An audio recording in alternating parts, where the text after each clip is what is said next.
arurot nananato araro tangan ko plastic kung tono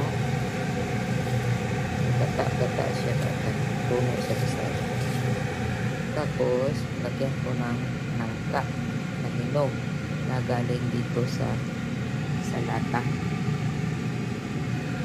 Yan. Arurot na siya, arurot. Tapos ilagay ko ito sa kalmahan. Tapos tumigas na sa lat na ito. Tapos lagyan ko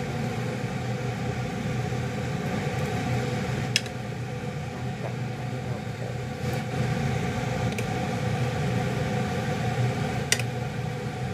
Tapos itapin ko ito.